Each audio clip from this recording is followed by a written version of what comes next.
Midi. Bonjour professeur. Voilà, je vais faire l'introduction rapidement. Le professeur Ali, je crois que c'est un orateur qui a l'habitude des plateformes de ce genre et à l'international comme localement. Et il est professeur des universités en RDC. Il a aussi une longue expérience comme médecin clinicien, notamment comme interniste infectiologue. Il est enseignant et chercheur dans nos universités en RDC. Il a beaucoup travaillé sur les maladies infectieuses, notamment les maladies parasitaires, telles que le paludisme. Et depuis quelques années, il a été consultant dans des grandes organisations internationales, c'est notamment l'OMS au niveau régional, à Brazzaville, mais aussi à Africa CDC, donc CDC Afrique, à Addis Abeba. Et dans ce qui concerne le développement des lignes directrices en matière de prévention et contrôle des infections, et la surveillance même des infections associées aux soins. Il a été l'un des experts au niveau régional pour ce travail. Aujourd'hui, on a donc le privilège et le plaisir de l'accueillir pour cette séance sur la tuberculose pulmonaire.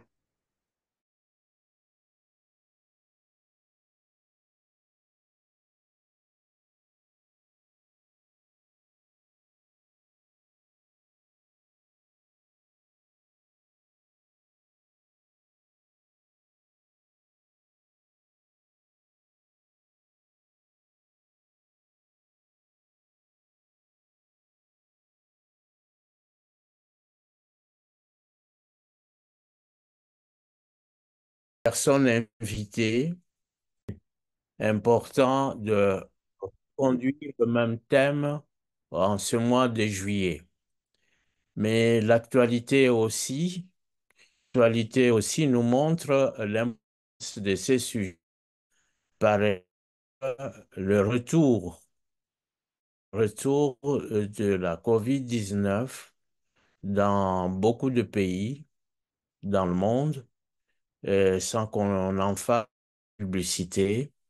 Je Le thème sur les infections respiratoires a sa place et avec le concours de tous, allons essayer ce mois de juillet d'animer tant de titres sur les maladies respiratoires d'origine infectieuse pour éviter la population et pas à nous-mêmes ce genre de maladie. Ceci dit, le titre de ce jour, c'est la tuberculose pulmonaire chez l'adulte, dans son angle PC. Nous allons d'abord scruter le plan. Nous commençons par la définition, une symptomatologie, le diagnostic, la prise en charge, les mesures PCI, la conclusion et ce que nous pouvons retenir.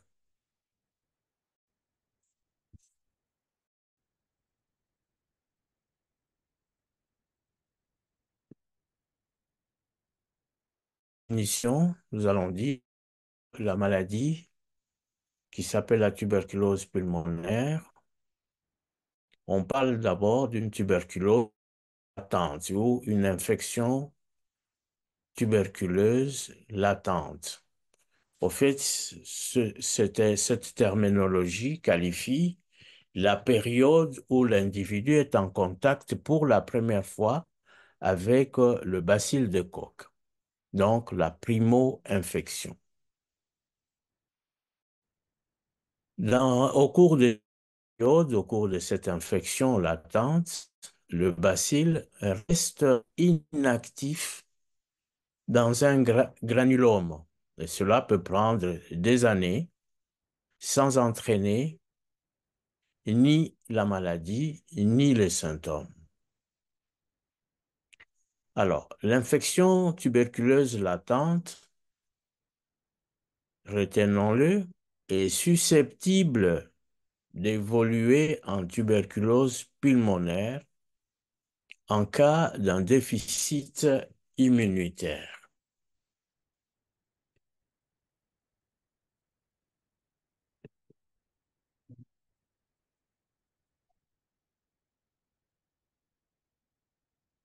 La tuberculose pulmonaire se développe chez avec,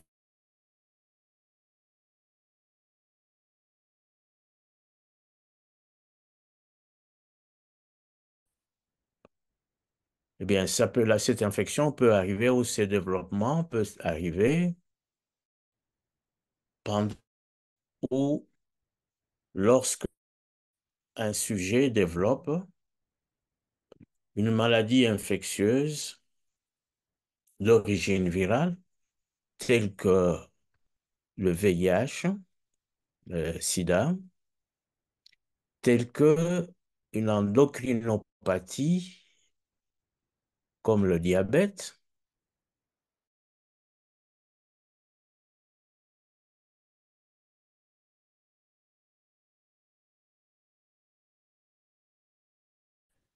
c'est le cas des traitements à base d'immuno. Et cela arrive aussi quand il y a une altération de l'état général. Nutrition, stylisme chronique peuvent aussi être à la base de l'état général et ainsi exposer l'individu à attraper et à développer la tuberculose.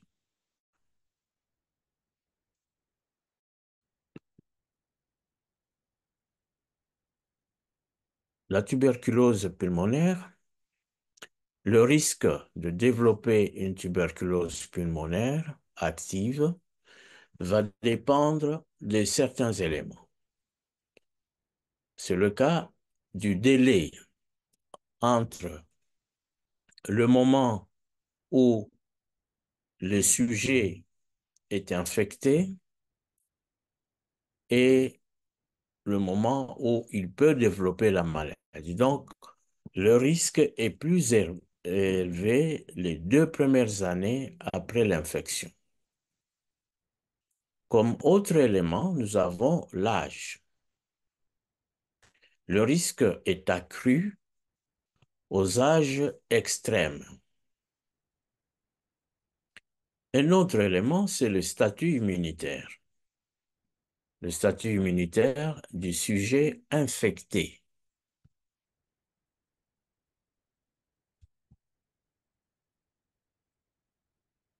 La tuberculose, c'est la première cause de décès par un agent infectieux unique.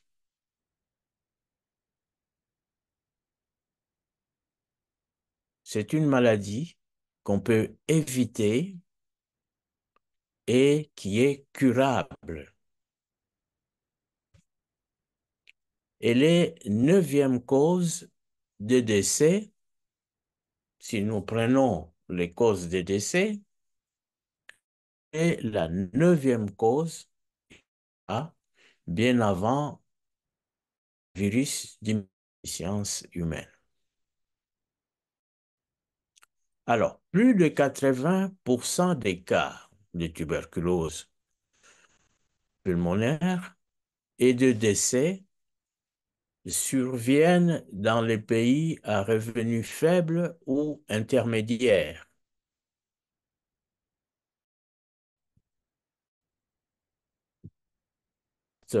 Qui vous est projeté montre la répartition de cette maladie dans le monde. Extrême, vous voyez les pays qui sont colorés en vert ont une faible, je dirais une faible incidence de la maladie, mais tandis que les les pays colorés en noir sont le pays où l'incidence est encore plus élevée.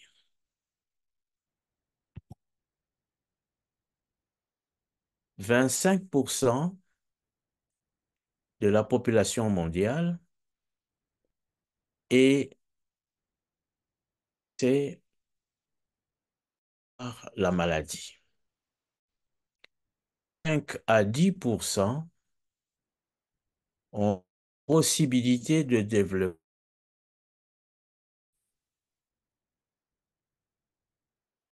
L'OMS, 75 millions de personnes ont été sous la tuberculose, 2,6 millions, 10 millions de personnes ont eu la tuberculose en 2022. Tandis que 0,3 des personnes sont décédées de maladie.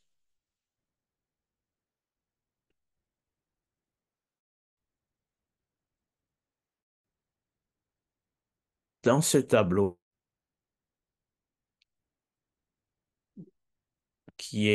dont les éléments sont de l'OMS, en 2022, nous avons dans la première colonne la cause et dans la deuxième colonne le nombre. Eh bien, nous parlons de la tuberculose. Eh bien, de nouveaux cas colligés et des causes attribuables suivantes. La dénutrition était à la base 2,2 millions de cas. L'infection à VIH, 882 000 cas. L'éthylisme, 730 000 cas. Tandis que le tabagisme a été à la base de 700 000 cas. Et derrière, c'est le qui était la cause attribuable avec 370 000 cas.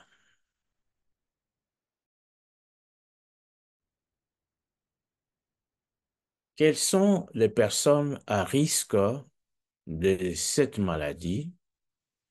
C'est d'abord dans le cadre professionnel de santé. Les professionnels dans les milieux carcérales.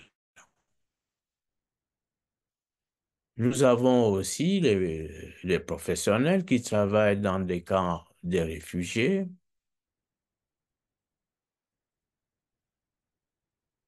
et ceux qui suivent tous ceux qui souffrent de la maladie. Alors, par contact rapproché du malade contagieux, nous avons les mamies, les collègues de travail, hein, qui constituent des personnes à risque de faire ou d'attraper ce mycobactérium. Il y a aussi des sujets qui ont connu un séjour prolongé dans un milieu par exemple dans un camp de réfugiés ou dans le pays à incidence élevée en tuberculose.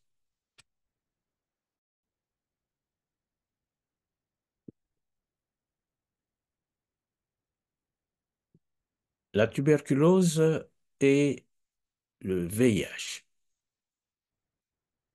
On signale qu'en région africaine, en 2016, 34% des personnes vivant avec le VIH étaient infectées de la tuberculose. Le décès des personnes vivant avec le VIH, la tuberculose en était la cause dans 35% des...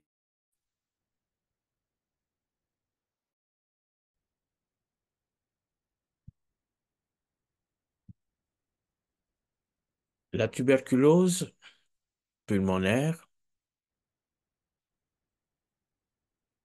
dans son évolution, peut être aussi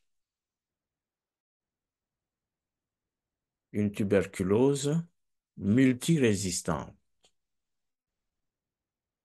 Et cela est un problème de santé publique qui menace pas mal de régions. Alors,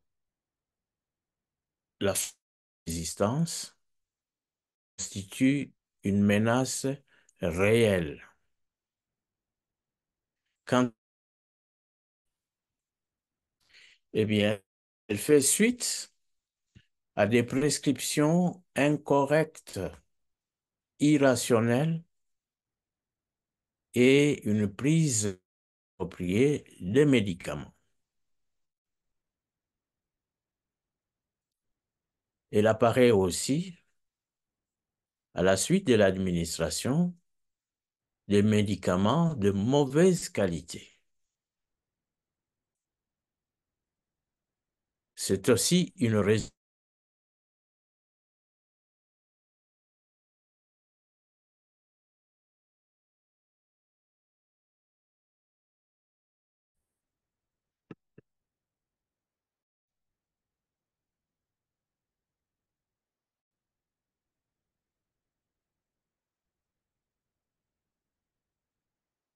Il est décrit deux sortes de résistance.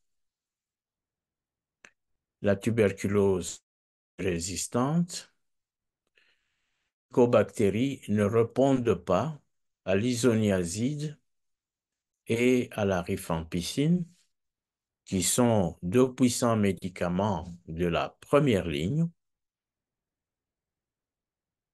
Nous avons aussi la tuberculose ultra-résistante,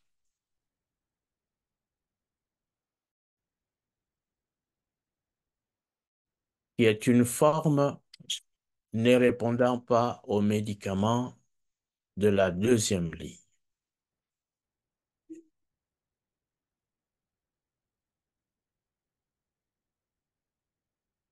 L'agent causal, eh bien, l'agent causal de la maladie, c'est le Mycobacterium tuberculosis,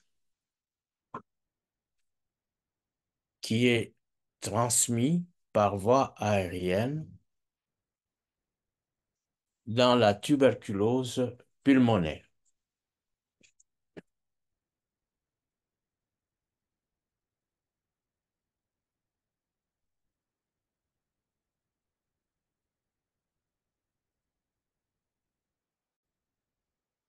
Qu'avons-nous comme symptomatologie de la tuberculose pulmonaire?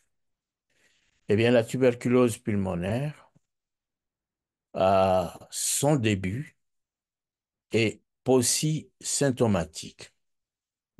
Qu'est-ce que ça veut dire? Ça veut dire que la maladie, à ses débuts, présente peu de symptômes clinique.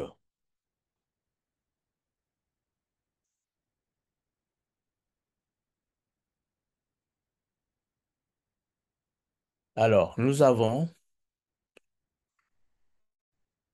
par la, nous avons par la suite comme respiratoire tels que la toux sévère thoracique, les expectorations et hémoptysie, mais ajouter à cela des symptômes généraux non spécifiques tels que la fièvre, l'amaigrissement, l'asthénie physique, l'amaigrissement, les transpirations nocturnes profuses. Voilà les symptômes généraux non spécifiques qui sont résumés par le 3A et le 3T. Le diagnostic paraclinique, nous n'allons pas développer cela parce que le sujet, c'est la PCI. Alors, le diagnostic, au niveau du laboratoire, on recherche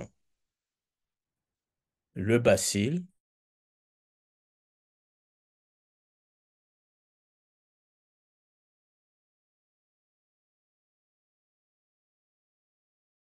jusqu'à la biologie moléculaire. Nous avons aussi un examen princeps qu'on demande à chaque fois qu'un malade présente des stigmates de la tuberculose à la consultation. Le médecin demande la radiographie du thorax pour voir la présence ou l'absence de signes radiologiques.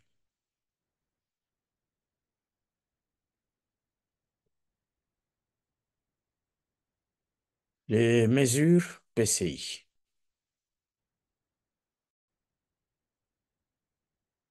Dans les mesures PCI, il y a une combinaison des mesures administratives, environnementales et la protection respiratoire. Les mesures administratives sont assez larges. Elles vont du triage quand le malade arrive, comment il faut sélectionner ceux qui paraissent contagieux, suspects d'être contagieux, jusqu'à l'hygiène au niveau des structures sanitaires.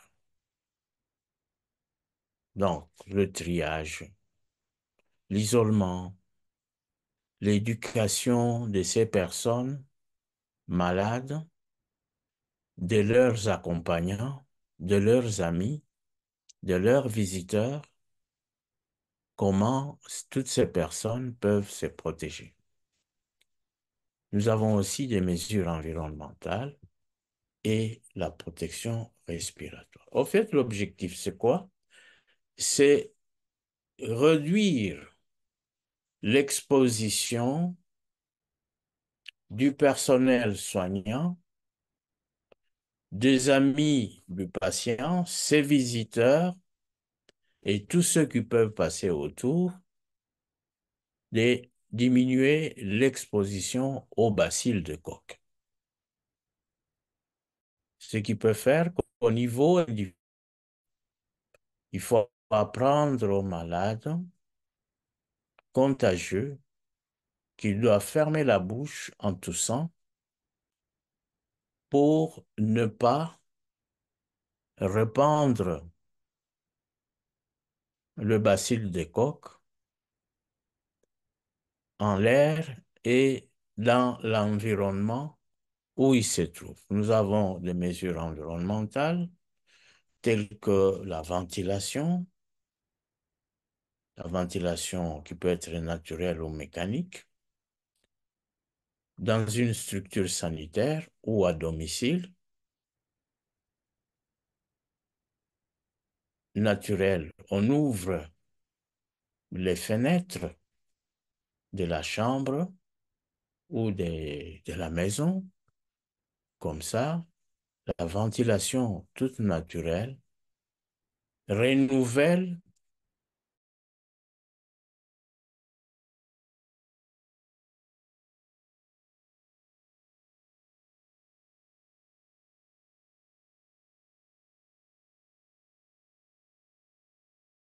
les lampes à ultraviolets germicides. Les mesures de protection respiratoire. C'est le port des masques à protection respiratoire qui concerne le personnel de santé dans la structure exécutant les différentes tâches pour les soins des malades et de leur environnement. On a aussi des masques chirurgicaux qui sont destinés aux patients contagieux. Ils portent ces masques quand ils effectuent un déplacement en dehors de leur chambre pour aller, par exemple, au laboratoire ou à la radiologie, ainsi de suite, en dehors de leur chambre. Donc, ils mettent ces masques-là. Mais ils ne les mettent pas quand ils sont à l'intérieur de leur chambre ou quand ils se trouvent en plein air. En conclusion, la tuberculose pulmonaire est encore un problème de santé mondial, de santé publique au niveau mondial en général, mais en particulier dans les pays à revenus faibles et intermédiaires. Les sujets avec un déficit immunitaire, origine, sont plus à risque élevé de la maladie. Les mesures PCI constituent le moyen le plus sûr de la prévention de la maladie. Pouvons-nous retenir? Nous pouvons retenir que la tuberculose pulmonaire est causée par le Mycobacterium tuberculosis, que cette maladie peut être évitée et en la prenant en charge, elle est curable. Je vous remercie.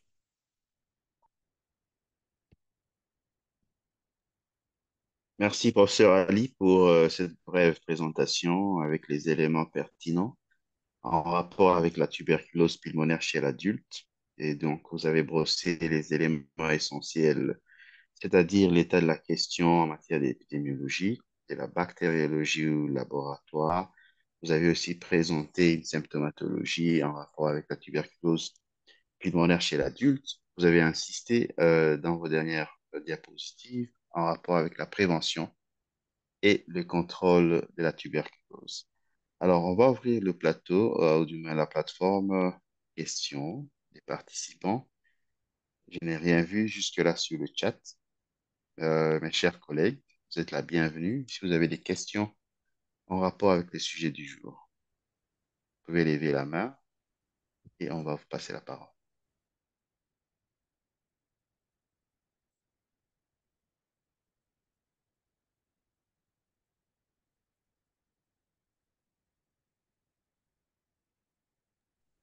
Voilà, je ne vois aucune main levée. Soit le sujet a été très clair, ou alors on n'a pas compris, on n'a pas de questions à poser.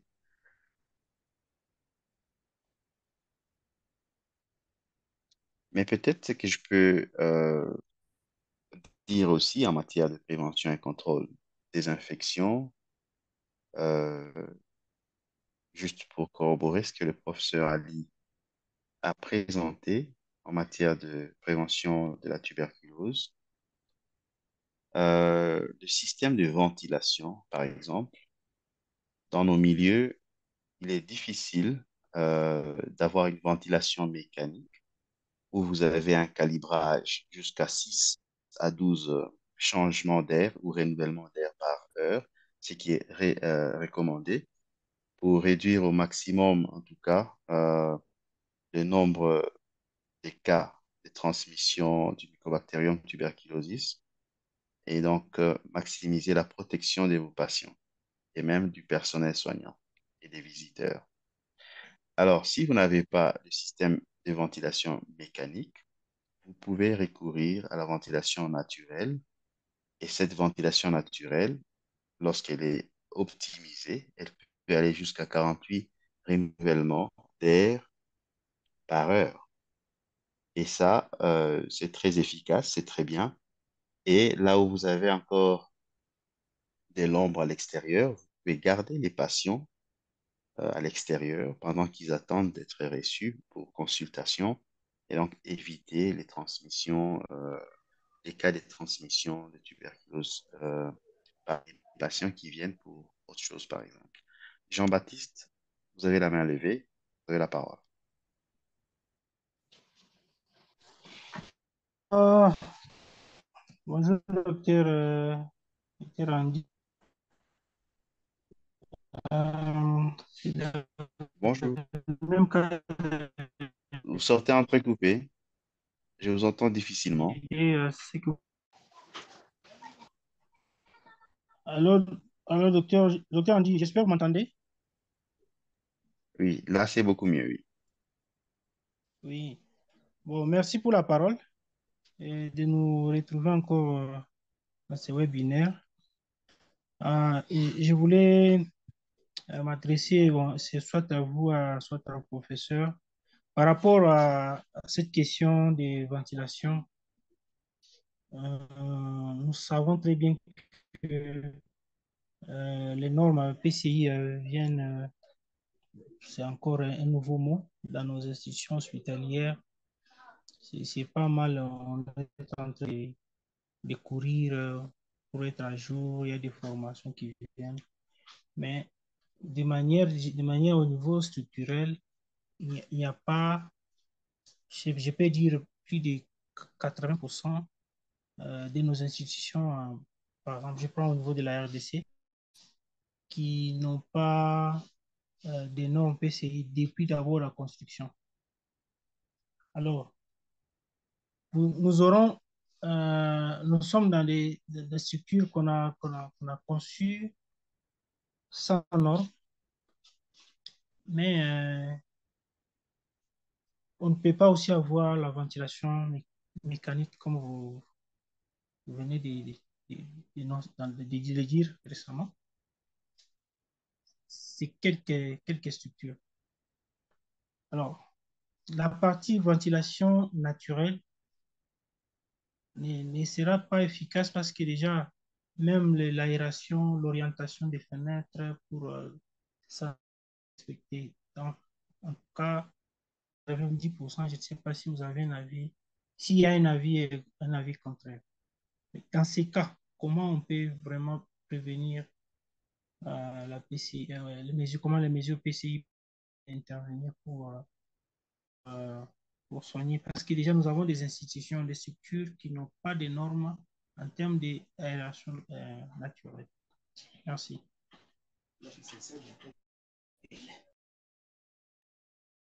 Merci, Monsieur Jean-Baptiste. C'est une excellente question.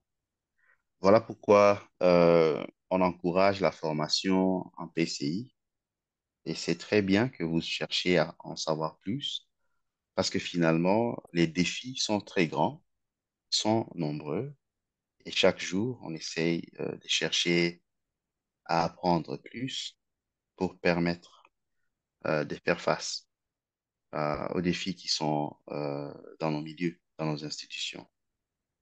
C'est vrai, le problème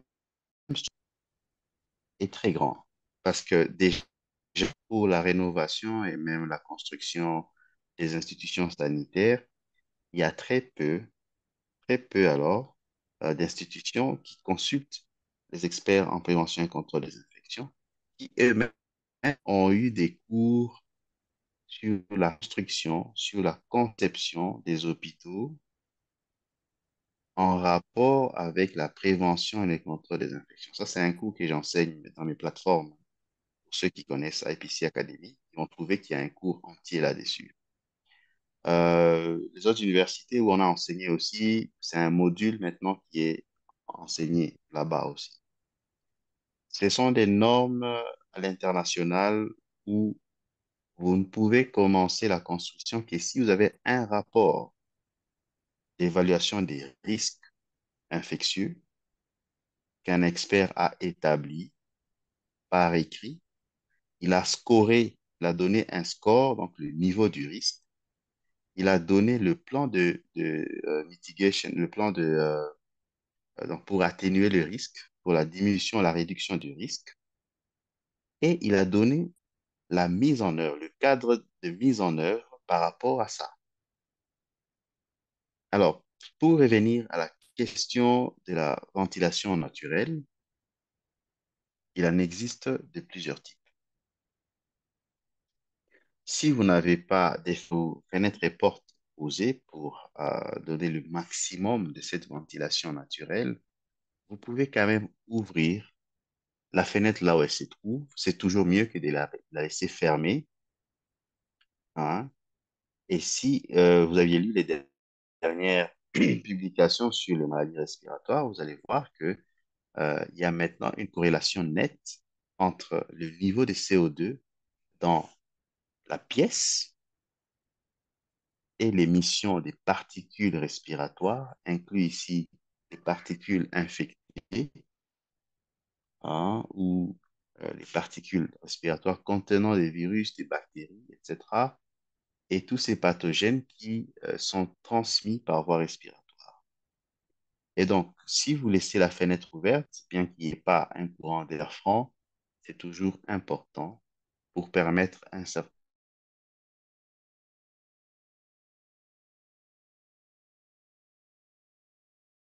de transmission de ces pathogènes respiratoires. Dans nos cours, nous enseignons des formules où il faut calculer en termes de volume de la pièce, la surface des fenêtres. On peut calculer les besoins d'échange d'air dans cette pièce-là et donner approximativement le nombre d'échanges d'air requis pour pour cette pièce type. Et donc, ce sont des connaissances que vous pouvez retrouver dans plusieurs cours sur nos plateformes. Mais pour revenir à la ventilation naturelle, là où vous ne pouvez pas de manière optimale maximiser l'utilisation de la ventilation naturelle à l'intérieur de votre bâtiment, vous pouvez créer une zone ou une salle d'accueil à l'extérieur du bâtiment, à l'ombre, mais vous pouvez mettre des bâches ou des tentes, ou encore dans les villages où on a visité aussi, sous les arbres. Les patients peuvent s'asseoir en attendant. Ça permet d'éviter la transmission des germes ou des pathogènes infectieux respiratoires qui qui sont finalement à l'extérieur. Là, il y a une diminution de l'inoculum, si vous voulez, de la taille ou du nombre des bactéries, du nombre de virus qu'on peut exhaler, soit en toussant, soit en respirant et même en parlant. Pour ce qui concerne la transmission des pathogènes respiratoires, lorsqu'on utilise des mots contenant les lettres P, S, lettre Q, lettre F. On a démontré que ces lettres-là, la prononciation des mots qui contiennent un grand nombre de ces lettres-là, exposaient plus à la transmission des pathogènes respiratoires. Donc, on en exprimait en grande quantité par rapport à d'autres. Donc, de ces points de vue, je crois que pour ceux qui ont la possibilité d'utiliser la ventilation mécanique, ils doivent savoir que le taux recommandé est entre 6 et 12 renouvellements d'air par heure. Et ceux qui ne peuvent pas, qui ont une construction, donc les structures qui ne permettent pas de maximiser la ventilation naturelle, ils peuvent quand même utiliser la fenêtre et la porte ouverte. Ça crée tout de même un certain taux d'échange qui n'est pas nécessairement celui qu'on veut, mais qui réduit tant soit peu le risque infectieux. Et ceux qui ont des espaces dans leur cours et qui peuvent utiliser cela à bon escient pour permettre une meilleure dilution et réduction de la quantité des pathogènes, ça permettrait vraiment d'éliminer, de presque éliminer les chances d'une transmission ou les risques de transmission des pathogènes respiratoires. Une autre question, commentaire ou ajout?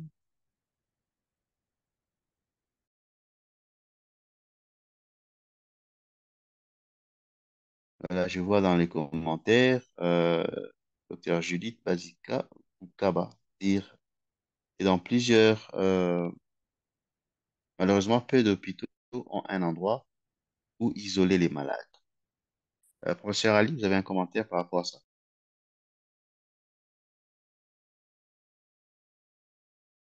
Merci. Je vous dire d'abord le dentiste que c'est vrai ce qu'il a dit, qu'il y a beaucoup d'institutions qui ont été construites en dehors des normes. Il y en a qui datent d'avant l'indépendance et après l'indépendance, vu le besoin de créer des centres de santé ou c'est pas des structures sanitaires, on a pris aussi des bâtiments qui n'étaient pas conçus au départ comme structures sanitaires pour le besoin de créer quelque chose dans une collectivité. On a, on a mis des centres sanitaires et ça ne répond pas aux normes. Bien, c'est connu. Il est difficile, comme a insisté le docteur Andy, de changer sans moyens ces structures anciennes. Mais je voulais souligner aussi que ce n'est pas parce que Il ne reste rien. Je peux 80%, dire, comme ça, et ils peuvent faire ce n'est vivre. pas parce que C'est nous là-bas aussi. 80%, Chez les s'il vous femmes, plaît, est-ce que vous même si tu parles pouvez, n'importe comment, Monsieur tu me laisses Suleiman, parler. vous pouvez fermer votre micro. Monsieur D'accord. Suleiman, si vous Hein? pouvez fermer votre micro. Bien, excusez-nous. Je voulais dire que même si 80% d'institutions n'ont pas respecté les normes ou ne sont pas construits en fonction des normes, nous pouvons au moins avoir la connaissance. Parce que personnellement, je considère que la connaissance d'un problème ou des problèmes doit précéder l'équipement. C'est, c'est capital. Donc, nous allons continuer à répéter. Et vous aussi, vous allez le répercuter auprès de vos collaborateurs, et auprès des relais communautaires, et ainsi de suite. Cette connaissance jusqu'au jour où on aura la possibilité d'équiper correctement. Pour Madame Judith, il est vrai, elle dit que beaucoup des structures sanitaires n'ont pas d'endroit où abriter les gens à l'extérieur, c'est aussi un appel, c'est une interpellation pour nous tous pour savoir planter les arbres. Nous devons chacun nous donner la peine parce que les parcelles de ces institutions, il y a quand même un endroit qui est encore libre où on peut planter un arbre. On plante les arbres et après quelques années, on aura de l'abri. Parce que la tendance est de cimenter partout, hein, dans les parcelles où sont implantés nos hôpitaux, nos centres de santé, nos dispensaires. On oublie, on oublie de planter les arbres. C'est le conseil que je peux donner pour que nous puissions avoir dans quelques années des arbres et de l'ombre où on peut mettre les malades si besoin en est. Voilà ma réaction. Merci, docteur Andy.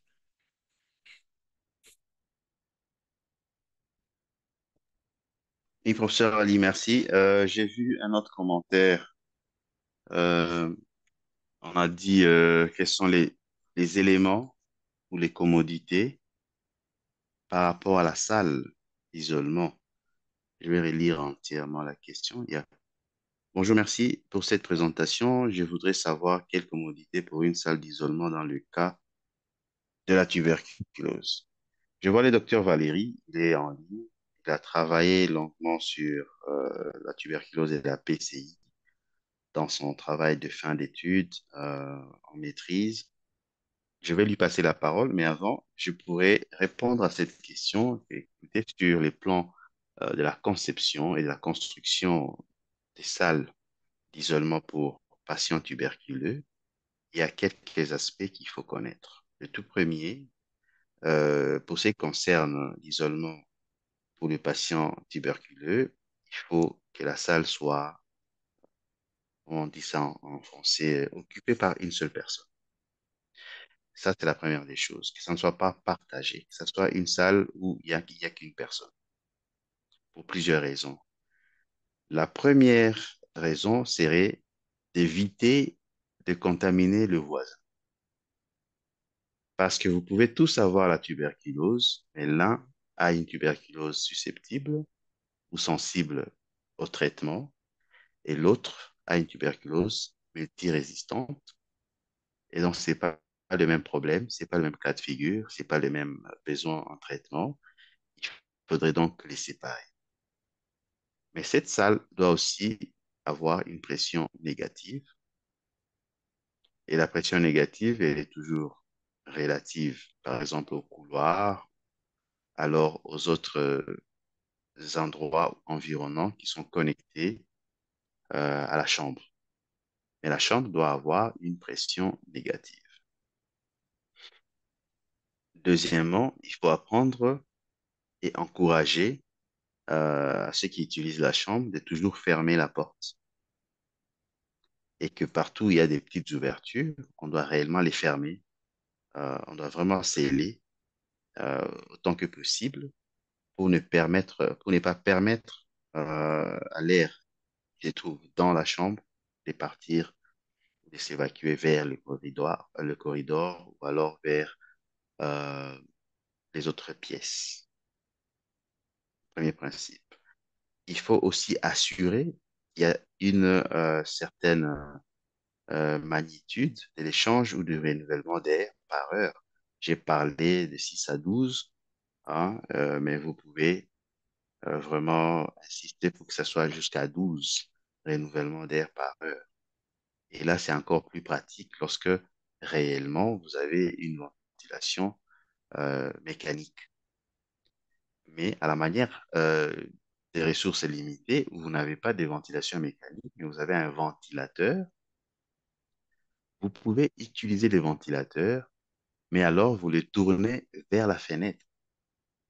Cette force qui tourne, donc l'hélice qui tourne, va absorber l'air de la chambre vers l'extérieur et donc créer un vide et donc ici une pression négative dans la chambre.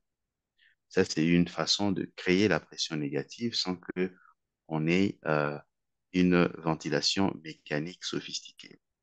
Ça marche aussi, c'est important.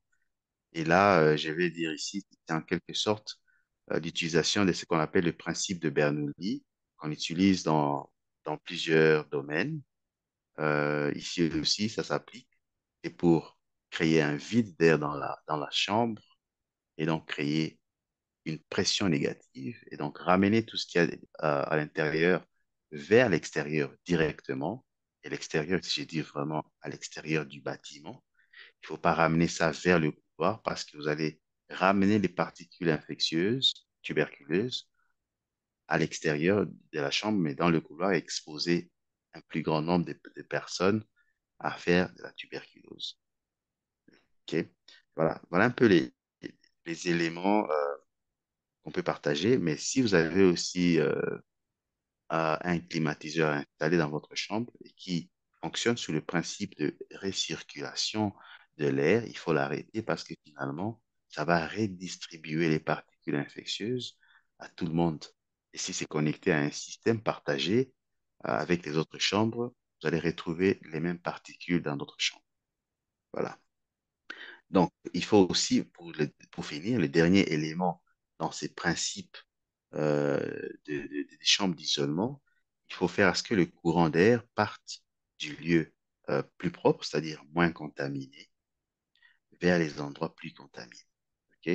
Et donc, par exemple, vous pouvez partir des corridors, c'est moins contaminé, vers les chambres d'isolement qui sont d'office plus contaminées, parce que c'est là que le patient se trouve, c'est là qu'il respire, c'est là qu'il décharge un grand nombre de particules respiratoires infectieuses.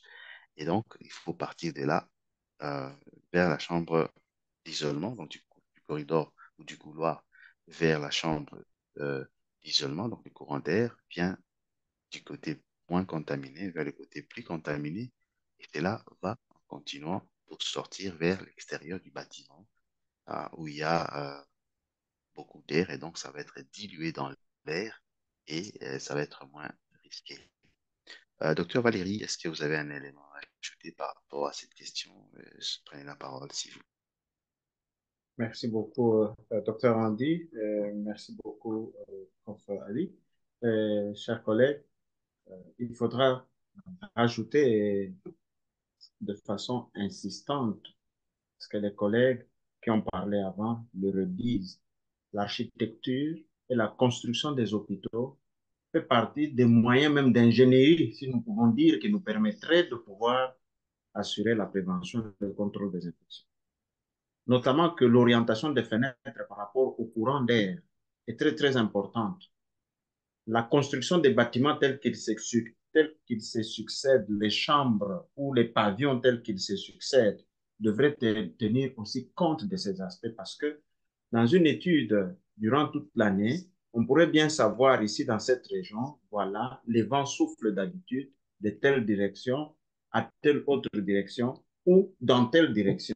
Et en ce moment-là, la construction des bâtiments permettrait de pouvoir justement faciliter la tâche, même quand on n'a pas l'électricité. Il peut arriver qu'on puisse mettre des hélices, permettez-moi de les appeler ainsi, avec des palettes, dont le sens des palettes, parce que le sens des palettes est très, très important. Quand on a orienté les palettes d'une hélice dans un sens donné, on peut créer une dépression et orienter en ce moment-là le courant d'air d'un sens à un autre. Je reprends l'inclinaison des palettes d'une hélice donne l'orientation. Si ces palettes sont tout à fait orientées dans un mauvais sens, on pourrait faire entrer plutôt que faire ressortir l'air. C'est ce que nous utilisons avec les extracteurs. Il existe les extracteurs qui tournent, électriques, qui tournent, et ils créent une dépression en chassant donc l'air de l'intérieur vers l'extérieur. Ils vont pouvoir créer une dépression à l'intérieur parce que l'air passe toujours et toujours de l'air de la zone de haute pression vers la zone de basse pression. Et ça, c'est très, très important que ce principe puisse être connu parce que quand on a l'argent, on se fait construire des bâtiments à moins cher parce qu'il faut augmenter le nombre d'espaces à occuper, ce qui augmente justement de l'argent, mais on oublie qu'on expose son propre personnel et les patients aussi justement à ces infections. On a vu que quand il fait très chaud, le médecin va mettre un ventilateur qui se tient derrière le malade et qui lui ramène de l'air vers lui. Or, pour autant que le ventilateur ou le malade se situe entre le médecin et le ventilateur, quand le patient va tousser, le courant d'air va rentrer vers le médecin. J'aimerais bien rajouter maintenant les aspects dont parle le professeur Andy sur les aspects de la recherche qui a été faite. Pouvons-nous, l'intitulé, pouvons-nous aérosoliser le Mycobacterium tuberculosis une fois qu'il s'est posé sur une surface? Eh bien, il est connu que lorsque les particules se déposent l'une sur l'autre, la particule qui est située sur la surface a des forces d'adhésion, des forces adhésives plus fortes que les particules qui se trouvent en canopie, donc superposées au-dessus. Donc, assez facilement, si un courant d'air, parce que même en marchant, nous pouvons soulever de la poussière, nous pouvons, pour les particules qui sont les plus fines, les ramener dans l'air. Cette même poussière peut se retrouver au niveau de l'armoire, au-dessus de l'armoire. Et que s'il y a un coup de vent en ouvrant tout simplement la porte et qu'il y a un courant d'air qui passe, il pourrait bien retourner les particules en l'air. Nous avions prouvé à suffisance qu'on pouvait aérosoliser justement celui-là que nous avons utilisé, le Mycobacterium smegmatis, qui est un, euh, un mycobacterium à croissance rapide, qui nous a permis de pouvoir avoir des cultures qui ont poussé après avoir justement gardé pendant une vingtaine de jours ce Mycobacterium smegmatis dans cet environnement-là, soulevant avec des ventilateurs la poussière et laissant retomber la poussière après une opération. Ils ont une durée de 15 minutes, par exemple, d'opération ou 5 minutes. Après le premier jour, le deuxième jour, le troisième jour, sans pouvoir mouvoir ces ventilateurs, l'air s'est décanté ou la poussière s'est décantée progressivement et jusqu'au 20e jour, nous pouvions encore prélever ce qui retombait de l'air sur les boîtes à pétri. Donc, qu'est-ce que ça nous dit? Qu'on peut avoir des particules qui peuvent rester suspendues.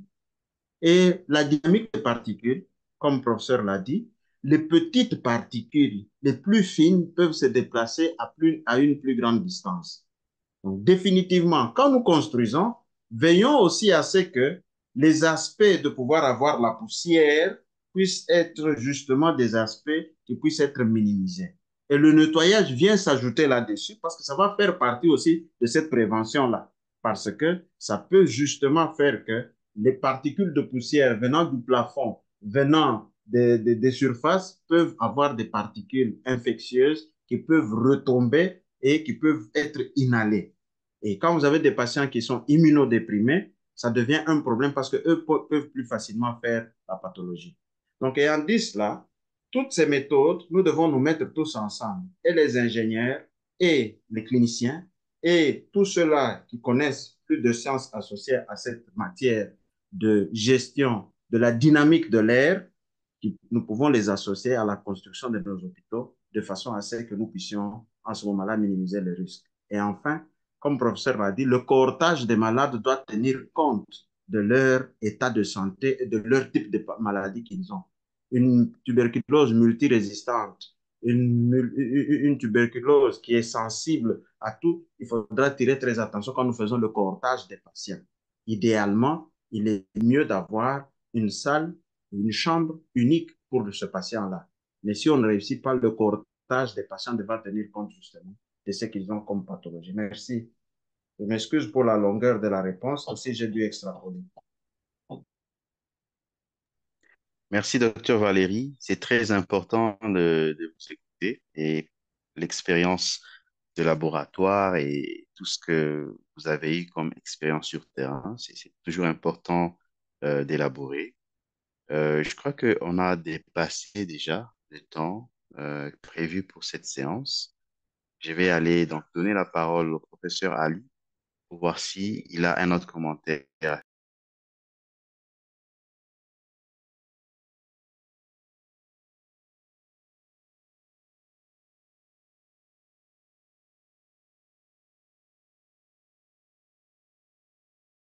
Professeur Ali, le micro est...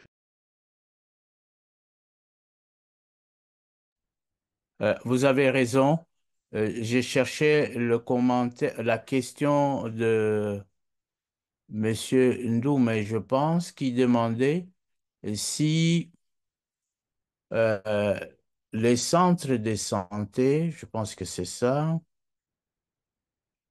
peuvent disposer, les centres de santé qui sont éloignés, pouvaient disposer des moyens pour diagnostiquer la tuberculose. Quel, je vais trouver, oui, c'est ça. Non, c'est Monsieur Mirindi. Non, Adama. Adama Trésor Mirindi, oui. Et j'ai lu, le sujet est très intéressant. Je voulais savoir si les centres de santé qui sont isolés peuvent avoir la possibilité de détecter la tuberculose et prendre les cas en charge. Oui, je pense que oui, parce qu'ils sont isolés. S'ils sont isolés et qu'ils ont une population à prendre en charge, on doit les équiper parce qu'ils ont un petit laboratoire pour diagnostiquer les cas d'anémie, les cas de paludisme ou de parasites du tube digestif. Je pense qu'il faut leur équiper de consommables pour colorer les lames et savoir lire ces lames pour diagnostiquer les cas de tuberculose.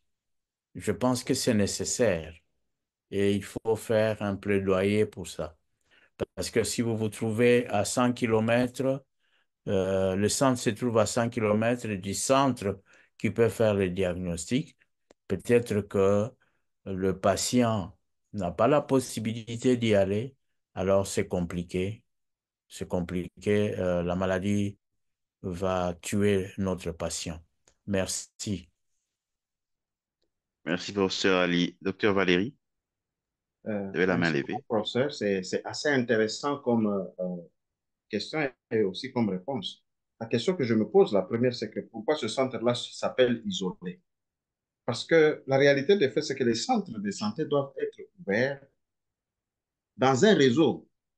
Ces centres de santé doivent être attachés à un centre de santé de référence. Le centre de santé de référence est attaché à une zone de santé de façon à ce que le plateau d'activité qui lui est défini puisse correspondre justement à sa capacité de pouvoir aider le patient, sinon le référé, enfin, soigner le patient, sinon le référé fait partie justement d'une des interventions très efficaces qui permettrait de pouvoir couvrir. Alors, lorsque nous avons aujourd'hui, à la République démocratique du Congo, nous avons des centres de référence, nous avons des laboratoires de référence. Lorsque on doit prélever, parce qu'on va utiliser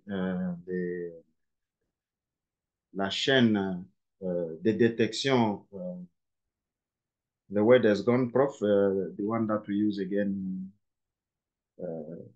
la chaîne de détection que nous utilisons avec les,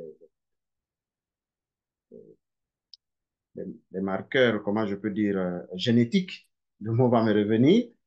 On prend les sputum, les crachats. Gene Il y a expert? un moyen. Gene expert, thank you so much, prof. So, le gene expert, on va prendre le gene expert qu'on va utiliser dans les centres quand on a l'habitude de faire, en dehors de toute la coloration qu'on a à faire, comme on fait d'habitude pour une tuberculose ouverte, le Zinn-Nelson, les choses assez. Donc, on prend les crachats et on a la capacité de pouvoir déplacer ces crachats et les amener d'une manière sécure à un laboratoire qui va pouvoir utiliser. Si le patient, on ne sait pas lui prendre un cliché pour pouvoir faire ses examens, parce qu'on a toute une série d'examens à faire, eh bien, on réfère Quand il se dit isolé, quel est le plateau d'activité auquel lui ou pour lequel il a été autorisé d'ouvrir cette activité-là? Parce que c'est très important. Chez nous, si nous ne normons pas les choses et si nous ne tenons pas compte de la capacité que nous avons en fonction du plateau d'activité qui nous a été autorisé, ça devient plus compliqué. On a dû faire un effort pour étendre davantage l'accessibilité au diagnostic, ce qui n'est pas facile, nous le savons. Mais ce centre qui est isolé devra référer vers un centre qui a une plus grande capacité. Je me clore en disant, on ne séquestre pas les malades en leur donnant un faux espoir que l'on va aider, que l'on va intervenir alors qu'on n'a pas la capacité. Cela fait partie de la criminalité. Et cela empêche la prévention. Parce que ce patient qui va rester pendant longtemps dans ce centre, sans être efficacement aidé, son état de santé se détériore. Et s'il a une tuberculose ouverte, il devient de plus en plus contagieux pour tous les autres qui sont là. Alors qu'en prenant déjà le traitement, 2 semaines après, ce patient-là va pouvoir être négativé dans le sens de la transmission si c'est une tuberculose sensible aux médicaments qui sont donnés. Donc, disons-nous la vérité entre nous, les centres isolés doivent avoir la capacité de référer le malade ailleurs et le courage de s'en débarrasser quand on n'est pas capable, plutôt que de pouvoir séquestrer un patient. Merci. Merci, docteur Valérie. Merci à tous les participants pour les questions intéressantes. Merci au professeur Ali pour le temps et la session animée de ce jour. Nous allons donc vous remercier et vous souhaiter une bonne suite de journée chez vous. On vous invite à ce même rendez-vous chaque vendredi pour partager, pour échanger sur un sujet de la PCI, sur vos expériences de terrain, sur vos recherches, vos difficultés et les solutions que vous avez essayé d'implémenter chez vous. Et donc, c'est un rendez-vous hebdomadaire et merci et bon retour chez vous. Merci à tout le monde. Merci, docteur Andy, pour le travail abattu. Je voudrais rappeler à tous nos participants, tout en les remerciant de se connecter chaque vendredi aux présentations de la plateforme, que nous allons continuer ce mois de juillet avec PCI et infection respiratoire. Rendez-vous la semaine prochaine. Merci. Je Voilà, remercie merci. aussi Madame Kanika. Je remercie aussi Madame Kanika et son équipe qui nous ont permis d'atteindre là où vous vous trouvez. Merci beaucoup et à la prochaine. Merci, professeur. On s'excuse d'avoir appelé Madame Adama Trésor Mirindi, messieurs, et les Madame. Donc, Madame, acceptez nos excuses. On va corriger prochainement. OK. Merci, Madame Adama Trésor Mirindi.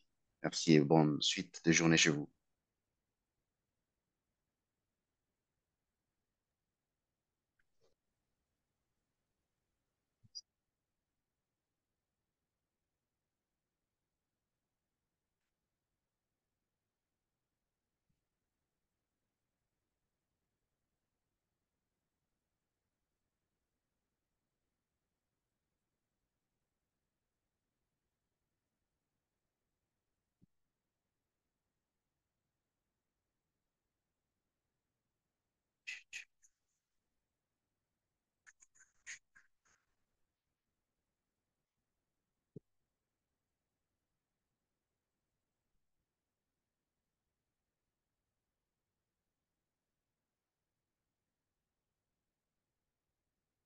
Oui.